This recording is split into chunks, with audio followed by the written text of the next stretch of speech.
Resident Evil's Dangerous Virus is explained. The 2026 edition. Does my guy make a yearly edition? Anyways, by Evil Blitz. We're gonna look at this. To be honest, I've played the Resident Evil games up to 5 and have since then never touched the series again. Right? So and I watched the movies, even though they're not that good. They're like entertainment, but like they're not really good Resident Evil movies. Regardless, also please consider liking, subscribing. We'll go in. We'll go in.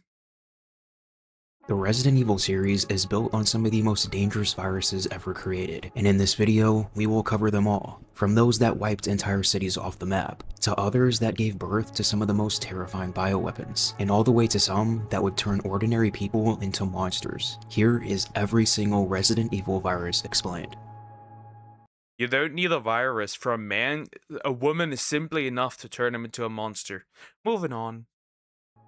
Long before the name Umbrella ever existed, before Raccoon City, and before the age of bioorganic weapons, there was a discovery that would change the course of human history forever, and that was the progenitor virus. The origins of progenitor trace back thousands of years to ancient Africa, where a rare species of flower carried a primordial retrovirus unlike anything seen in modern science. This virus possessed a terrifying trait, the ability to rewrite genetic code at a cellular level. In most humans, infection meant rapid mutation, cellular breakdown, and death. But in extremely rare cases, a host could survive, and those survivors displayed Yeah, that's why that's why there was that was going on in especially in Africa during Resident Evil 5, so that makes sense. Yeah, yeah, yeah. There has been a lot of trauma stuck with Resident Evil 5 because I think that's mostly due to the incompetence of my little brother. My little brother was so incompetent, like it's just impossible to play the game with this dude. It's crazy. Now it's different because he's like he's an adult, but like back then playing with him was horror. It was horror. It absolutely was. extraordinary vitality, strength, and slowed aging. To ancient civilizations like the Napaya tribe, these survivors were seen as gods. Fast forward to 1966, when three men, Oswald E. Spencer, James Marcus, and Edward Ashford, rediscovered this virus. To them, Why is it always an old weirdo in a wheelchair? This was already the case in Outlast. It's here too.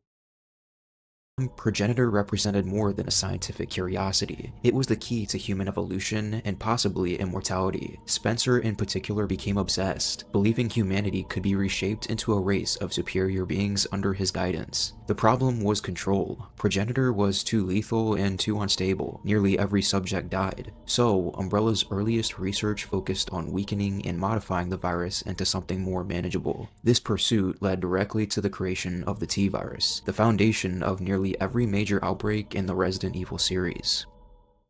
Created in the late 1970s by James Marcus, the T-virus was born from combining the progenitor virus with leech DNA in an attempt to stabilize its deadly effects. The goal wasn't just survival, it was control. Umbrella wanted a virus that could enhance living organisms into weapons. Unlike progenitor, the T-virus was more predictable, but it came with horrifying trade-offs. In humans, it attacked the brain's higher functions, causing necrosis in the cerebral cortex. Memory, reasoning, and personality all eroded away, replaced by aggression and a ravenous hunger. The result was the iconic zombie, not truly dead, but biologically rewritten and trapped in a near comatose state. But zombies were only the beginning. The virus dramatically increased muscle mass, reduced pain response, and boosted durability. In animals and insects, it produced giant hyper-aggressive mutations. And with enough Yeah, the dogs whose like head splits like into part in like in two, and like they're like ugh, horrible. So yeah, that very interesting, very interesting. Uh, yeah, there's some interesting stuff. Most of the Resident Evil stuff isn't super freaky though. experimentation, Umbrella researchers like William Birkin used T-virus strains to create purpose-built BOWs such as Hunters, Lickers, and eventually the Tyrant.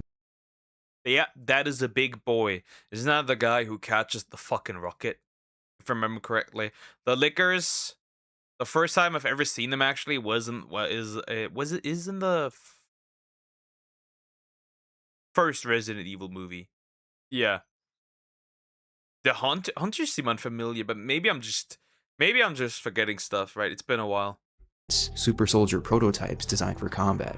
The T-virus could spread through bites, contaminated water, air particles, and even plants or insects. A single leak was enough to doom entire cities. And tragically, that is exactly what happened in Raccoon City, where an outbreak exposed the world to Umbrella's crimes and marked the beginning of the bioterror era. Ironically, the virus also showed limited medical promise. Small controlled doses were once researched for cancer treatment, but the instability always won out. In the grand story of Resident Evil, the T-Virus is its catalyst. It's the reason STARS was deployed, the cause of Raccoon City's destruction, and the foundation for nearly every later strain. It proved Umbrella could weaponize life itself, and once that line was crossed, there was no going back.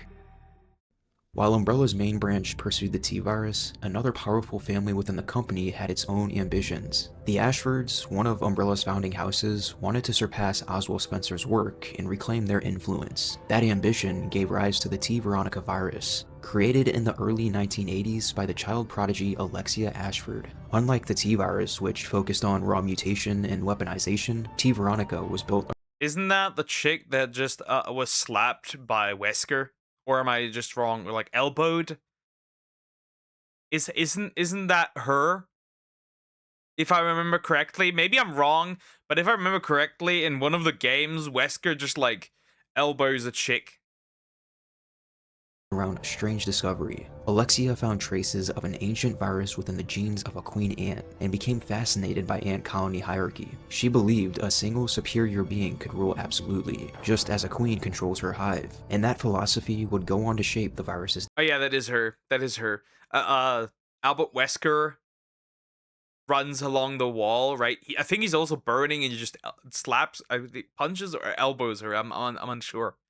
Design. T. Veronica combined the progenitor virus with this ancient ant virus and plant genes. The result was a strain that didn't just mutate hosts, it aimed to create a master-slave ecosystem. Lower-level infected would instinctively obey a dominant host, creating built-in biological control. But T. Veronica was extremely aggressive. In most hosts, it destroyed the brain too quickly, making them unstable as POWs. True compatibility required slow adaptation, so Alexia herself would go on to achieve this by placing her body in a cryogenic sleep for 15 years, allowing the virus to bond gradually. Once she awoke, she had retained her intelligence, gained immersive regenerative power, and even developed incendiary blood that could ignite on contact with the air. The virus also produced insect.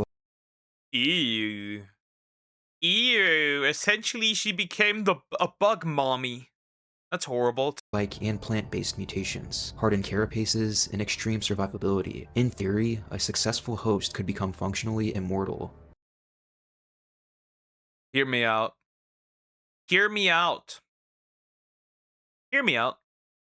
Narratively, T. Veronica represents Umbrella's aristocratic side, less about mass weapons and more about creating a superior ruling being. It would also set the stage for later viruses that would emphasize control and hierarchy.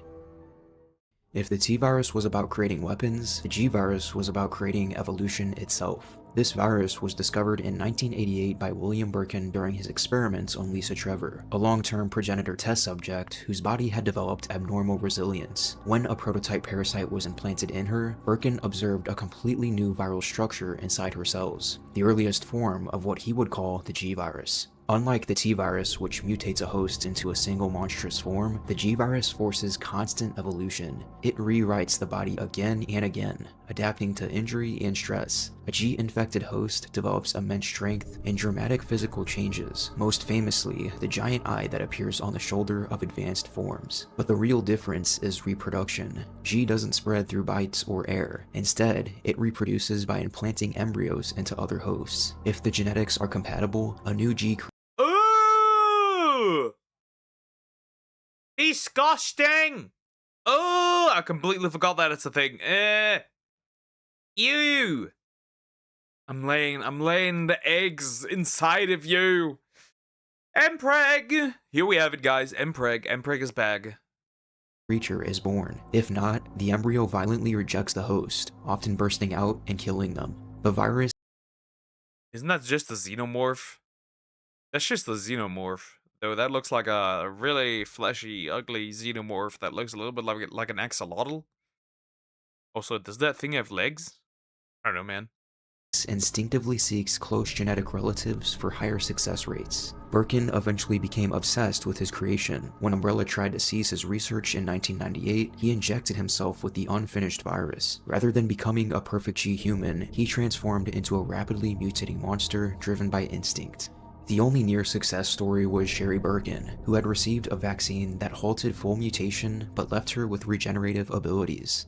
In the timeline of Resident Evil, the G-Virus represented unchecked scientific ambition. It wasn't just a weapon, it was a new form of life, and once it began evolving, even its creator couldn't control it.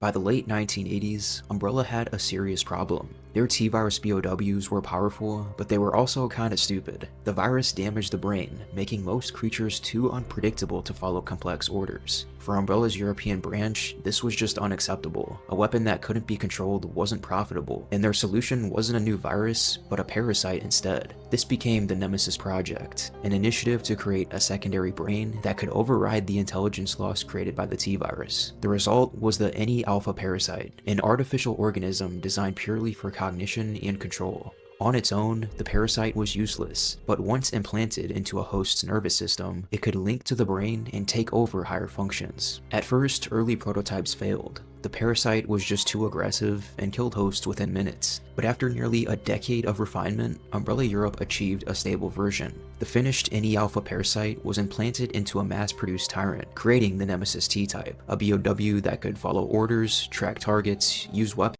Okay, yeah. I heard that people really don't like this design though, especially around like the face and stuff. Like the people don't really like this design.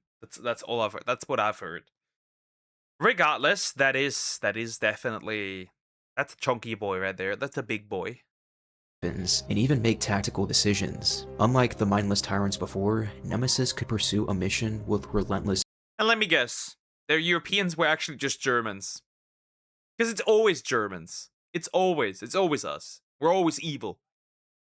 focus. Its famous directive to eliminate STARS members during the Raccoon City incident showed just how precise it could be. The parasite also boosted regeneration and could transmit T-Virus strains through its tentacles, making Nemesis even deadlier over time.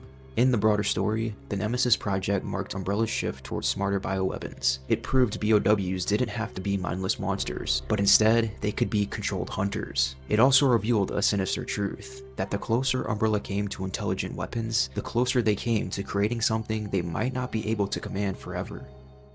After the chaos of the late 1990s, Umbrella researchers were still chasing the same dream, a bioweapon that combined strength, durability, and intelligence without the usual drawbacks. The T-Virus created powerful monsters, but rotted the body. The G-Virus offered evolution and regeneration, but was wildly unstable. So Umbrella Europe attempted something bold. They tried to combine the two. This led to the experimental T plus G virus in the early 2000s. The idea was to use the T virus as a stabling base, while selectively incorporating genetic components of the G virus. Instead of letting G's runaway mutations take over, researchers removed its most unpredictable traits and kept the regenerative and adaptive qualities. In theory, this would produce a controlled super soldier.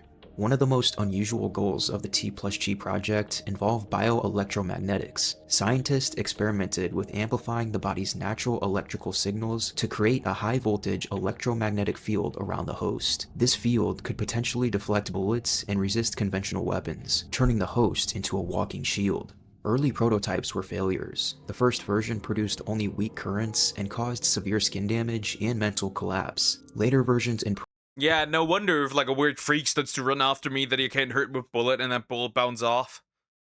Yeah. And they can use electrical abilities. Bro, they got everything. They could do meat production, they could solve the energy crisis. Interesting. Everyone in chat, Poke works for Umbrella Corporation. Last time I checked, I'm an unemployed man. Maybe I'm studying at an Umbrella, but then, right, now you've got me. Proved, and some test subjects could briefly generate powerful electrical discharges. However, there was a fatal flaw. Once the host was injured beyond a certain point, the stabilizing T-virus influence weakened, and the G-virus traits erupted uncontrollably. This triggered extreme mutation and total loss of control. The project was reportedly nearing demonstration. Well, that is a fat, goopy boy right there. The goop. when it was stolen during a terrorist incident, and after that, development quietly disappeared, and Umbrella completely abandoned it. Long before modern bioengineering, the world of Resident Evil was already harboring a different kind of threat, one that wasn't a virus at all. Las Plagas, meaning the plagues in Spanish, are ancient parasitic organisms believed to be thousands, possibly millions of years old. Unlike viral agents that rewrite cells, plagas are living parasites that attach to the host nervous system and directly control their body. Their first known discovery in modern times occurred in a rural region of Spain, where a cult known as Los Illuminados unearthed fossilized plaga remains beneath a castle. Once revived, the parasites quickly proved they could dominate a host's mind while leaving much of their intelligence intact. This was a revolutionary trait compared to T-virus zombies, which were largely mindless. Hosts infected with a standard subordinate plaga could speak, use tools, coordinate attacks, and even maintain daily routines. But their loyalty was absolute. They were no longer individuals, only extensions of the parasite's will, and this made them ideal for organized control.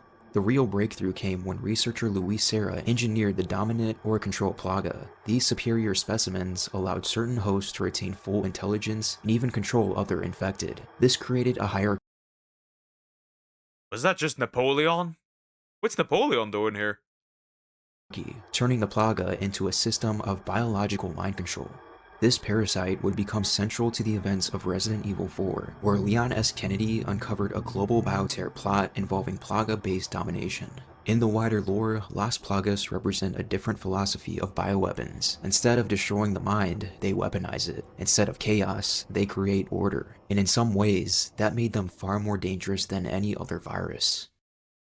The T-Abyss virus was a specialized offshoot of the T-virus line, created by combining traditional T-virus research with a newly discovered deep-sea pathogen known as the Abyss virus. This original virus was found in fish living over 9,000 meters deep in the Kermadec Trench, where extreme pressure and darkness shaped unusual evolutionary traits. Researchers realized this organism functioned almost like a marine counterpart to the progenitor virus, enhancing survivability and aggression in hostile environments. Weaponization began when a joint project Great, freaky fish. What more could you want?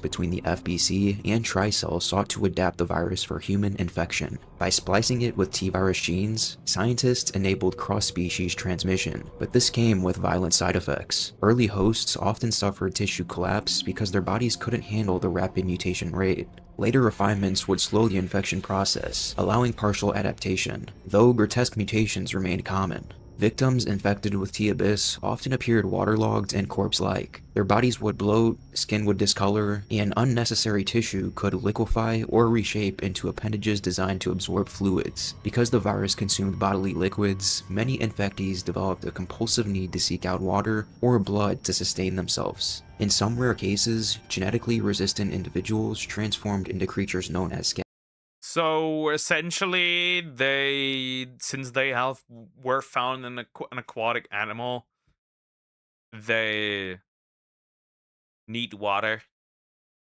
That is not surprising, honestly. Baghdad, mutating slowly over days or weeks while remaining mentally aware of their fate, making it a particularly disturbing outcome. This virus proved extremely effective in marine life, creating Why is there just a fleshy blob there? Ew. So they're essentially a lot, like, they still know what's going on. Like, they know what's going on. They experience, like, all the pain and stuff. That's kind of interesting. aggressive sea-based bioweapons and even granting creatures camouflage traits similar to deep-sea organisms. Its potential ecological threat was enormous. A large-scale ocean release could theoretically destabilize entire marine ecosystems. The T-virus would play a central role in the events aboard the Queen Zenobia during Resident Evil Revelations, where its development data was mostly destroyed. Still, surviving samples ensured that, like many bioweapons in RE4, it was never truly erased. The T-Abyss virus showed that bioorganic warfare wasn't just limited to land, the oceans could be weaponized too. The Ouroboros virus was the culmination of Albert Wesker's That's just a dildo. I'm sorry. I'm sorry, but it's true. ideology and ambition. After inheriting the vision of Oswald E. Spencer, Wesker no longer sought to simply create weapons, but he wanted to reshape humanity itself. Ouroboros was designed as a tool of forced evolution, meant to judge the human race and leave only the genetically superior alive. Unlike earlier viruses that caused unpredictable mutations, Ouroboros was engineered with a binary outcome, being adaptation or rejection. There was no middle ground. If a host possessed exceptional genetic compatibility, the virus would integrate into their body, granting superhuman strength, regeneration, and slowed aging. These rare survivors retain their intelligence and gain cat-like yellow-red eyes as a visual hallmark. Yeah, I like Wesker. I like Wesker a lot. He's cool. He's cool. And there's just like edits. There's Wesker edits everywhere. It's crazy. On YouTube Shorts, on TikTok, everywhere. 7 minutes. Or in this case, sometimes even 7 burgers. Of adaptation, but for the vast majority, the result was horrific. The virus produced black, snake-like pustules that consumed the host from the inside out. Rejected hosts lost all control as their bodies were overtaken by writhing masses of viral. God, I hate this thing. I hated this thing. So basically, what this area was, if essentially when I was a kid and I was stupid, right? Essentially, what this area was, where you fight this bosses, it's just like a square, right? Where you can walk around and there's like an oven, and you have to get this thing into the oven and then leave as quickly as possible while you activate it, so the thing gets burned. It was such a drag and miserable experience to do that. Tissue that sought out and absorbed organic matter to grow larger. These creatures became nearly immune to conventional firearms, making them devastating bioweapons. A critical weakness, however, was heat. High temperatures could destabilize Ouroboros, which is exactly why incineration and specialized laser weapons were considered effective countermeasures. Ouroboros also had limited use on corpses. In dead hosts, it could reanimate tissue, but without true regeneration, making these forms weaker than live adapted hosts. This virus is central to the events of Resident Evil 5, where Wesker attempted to launch a global release that would have wiped out most of humanity. His goal was a world populated only by those he deemed worthy. In the broader lore, Ouroboros was a virus that wasn't about profit or warfare anymore, but instead, it was about playing executioner for the entire human race. The T-Phobos virus was a unique offshoot of the T-virus, designed not around physical strength, but around fear itself. Developed by researchers working under Alex Wesker, the virus was engineered to activate in response to a host's psychological stress. Its very name comes from Phobos, the Greek personification of fear, which perfectly reflects how it works. Unlike most viruses in the series that begin mutating the body immediately, T-Phobos remains dormant in the bloodstream after infection, and it only activates when the host experiences intense fear or stress. Once adrenaline and noradrenaline spike, the virus immediately reacts, spreading through the body at a rate tied directly to the subject's emotional state. The calmer the mind, the slower the infection. The more panic, the more rapid the mutation. Was it always? What is this obsession for Resident Evil with chainsaws? Every game is anything like an enemy with a fucking chainsaw. What is the obsession with chainsaws?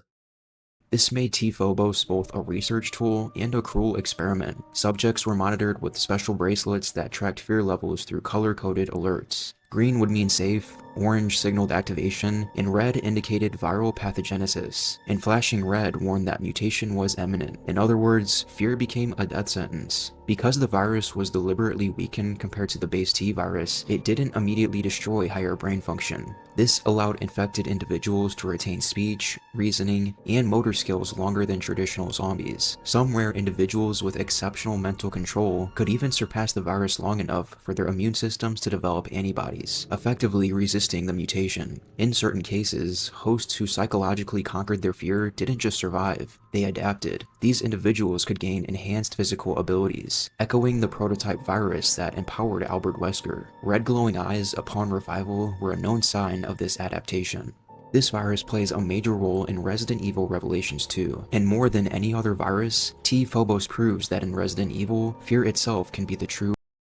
What isn't the bracelet counterproductive? Because the more it right, the more it changes color into the negatives, the worse it gets, right? The more scared you get.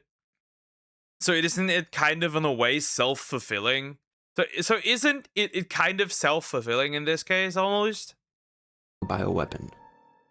The C virus represents one of the most advanced and chaotic viral weapons in the Resident Evil timeline. Created by Carla Radames under the direction of Derek Simmons and the secret organization known as the Family, its purpose was simple: produce highly controllable bioorganic weapons and dominate the global BOW market. Unlike earlier strains, the C virus was completely artificial. It was engineered by combining elements of the G virus and the refined T Veronica strain, while also extracting the famous DNA mutation attribute, originally traced back to progenitor research. The result was a virus capable of extreme regeneration, rapid mutation, and most importantly, preserved intelligence. Once directly injected, the C virus typically transforms humans into Juavo, which were intelligent BOWs that can use weapons, communicate, and coordinate tactically. But the real horror appears when they take enough damage, because at that point, the virus triggers a chrysalis stage, encasing the host in a cocoon where the body is dissolved and rebuilt into a complete mutation species. These forms vary widely, often reflecting added animal DNA or environmental adaptation. Another dangerous feature is its airborne strain, which creates fast-acting zombie outbreaks. Unlike T-virus zombies, these infected can retain fragments of memory and basic tool use. However, the C-virus was intentionally designed with minimal secondary transmission. Bites don't spread it easily, meaning outbreaks could be controlled and weaponized more strategically. The virus reached its peak during the events of Resident Evil 6, where global bioterror incidents showed just how adaptable and devastating it could be. Carla later enhanced the strain using the blood of Jake Mueller, allowing near limitless mutation while preserving intelligence, making it a terrifying evolution of viral warfare. The A virus, often called the animality virus, was a highly strategic bioweapon designed around one revolutionary idea: being control. Unlike earlier viruses that turned victims into indiscriminate monsters, the A virus allowed its creators to decide who the infected would attack and who they would ignore. The project was led by bioterrorist Glenn Arias. But how was that? Wait, was that just like sarcastic revolutionary, considering that like almost all of it seems to focus on like controlling the host? I think like at least like 80% of all these viruses was the goal was control, and now like wow, it's a control again. Shocker, I know. Who sought to create a virus that reflected his belief that human society needed to be stripped down to its primal instincts. To achieve this, he incorporated genetic material derived from Las Plagas, specifically nucleotide markers from the dominant strain. These markers acted like a biological identification system. The A virus actually consists of three components working together. The first component, known as latent, is a dominant strain spread through food and water. It infects nearly everyone exposed but causes no symptoms on its own. The second component, known as trigger, activates the latent strain, rapidly turning hosts into zombies. And the third component, known as vaccine, is the key to control. Those vaccinated carry a plaga-based genetic marker that tells infected zombies not to attack them. This meant soldiers or VIPs could be vaccinated and safely move among the infected. In theory, armies of zombies could be deployed without friendly fire, making it a massive leap into bioweapon control. A-virus zombies still suffer necrosis like traditional T-virus victims, but they retain surprising levels of awareness. Some can speak simple words, recognize names, and coordinate in groups. They also avoid attacking other infected, eliminating cannibalistic behavior seen in earlier outbreaks. The virus appears in the CG film Resident Evil Vendetta, where its strategic potential is fully demonstrated. Unlike chaotic outbreaks like Raccoon City, the A-virus was designed for precision bioterrorism. The so-called Kudoku virus is an unofficial term used to describe a brutal experimental pathogen developed under Alex Wesker during her time on Sonido de Tortuga Island. While Spencer's official directive was to pursue immortality research rooted in progenitor concepts, Alex had her own agenda, being that she was after creating the ultimate intelligent bioweapon. The project's philosophy was inspired by the Japanese folklore ritual Kodoku, where multiple venomous creatures are sealed together until only one survives, the victor becoming a powerful charm or curse. Alex applied this idea biologically. Thousands of human test subjects were infected and forced into deadly combat trials, and after each round, researchers extracted viral material from the sole survivor and used it to infect the next group. Over repeated cycles, the virus essentially evolved through survival of the fittest. Rather than a single clean strain, the Kodoku virus became a recombinant lineage shaped by constant selection. So they basically pumped something full with the virus, or a group full with virus, right? The survivor continues, right? Because he's the strongest. They take what's from the survivor, put it into a new group, do it all over again, and so on and so forth. It's a constant repeat until you get like the strongest thing you could imagine. Pressure. Each generation carried genetic traits from the most successful hosts, and the result was a pathogen that preserved higher intelligence, memory retention, and command recognition compared to standard T-virus derivatives. When Alex later abandoned the island as part of her betrayal of Oswald E. Spencer, researcher Dirk Miller continued the trials using local villagers as test subjects. But without proper oversight, many BOWs escaped, and some even retained fragments of their human identities. One subject attempted to rebuild a primitive community, showing how unusually intact their cognition remained. By the project's end, the final strain reportedly limited necrosis in the cerebral cortex, the very flaw that plagued most T-virus weapons. This allowed infected subjects to follow commands, recall memories, and even attempt basic communication. The mutamycete, most commonly called the mold, represents one of the most unique biohazards in Resident Evil because it isn't a virus or parasite. It's a fungal superorganism. Classified as a mutamycete fungus, it functions as a vast network of mycelium, capable of storing genetic information, influencing the mind, and restructuring living tissue at a cellular level. The mold first came into the hands of the crime syndicate. Wait, they got Lunchley in Resident Evil? That's interesting. Interesting. I didn't know that. That they all said fungus. No. Wow, interesting. So they also we have Mom, I want to play The Last of Us. I want to buy The Last of Us. We have The Last of Us at home. The Last of Us at home. Syndicate the Connections in the late 1990s. Their initial goal was to engineer a controllable human bioweapon using the mold's psychotropic and regenerative properties. Instead of traditional infection, the mold spreads through fungal cells that infiltrate the body and gradually replace organic tissue. Their breakthrough came with the creation of the E-series, particularly Evelyn. Unlike earlier test subjects, Evelyn could naturally produce and control mold. She used chemical signaling similar to bacterial quorum sensing to influence the thoughts and behaviors of those she infected. Victims experienced hallucinations of Evelyn and slowly lost their sense of self, eventually becoming loyal to her quote, family. In early stages, infected hosts gain extreme regeneration, even reattaching severed limbs. As infection spreads to the brain, psychological control deepens, and in the final stage, the body mutates into monstrous forms or becomes part of the mold network itself. Evelyn could also use spawn creatures known as molded, which were humanoid beings formed entirely from fungal mass. The events of Resident Evil 7 show how devastating this organism can be. The Baker family, once normal people, were mentally and physically warped under Evelyn's influence. Unlike prior outbreaks, this wasn't about chaos, it was about domination and control. Countermeasures did exist, including serums and specialized anti-regen ammunition, but treatment windows were extremely small. Once the mold fully integrates with a host, removing it is often fatal.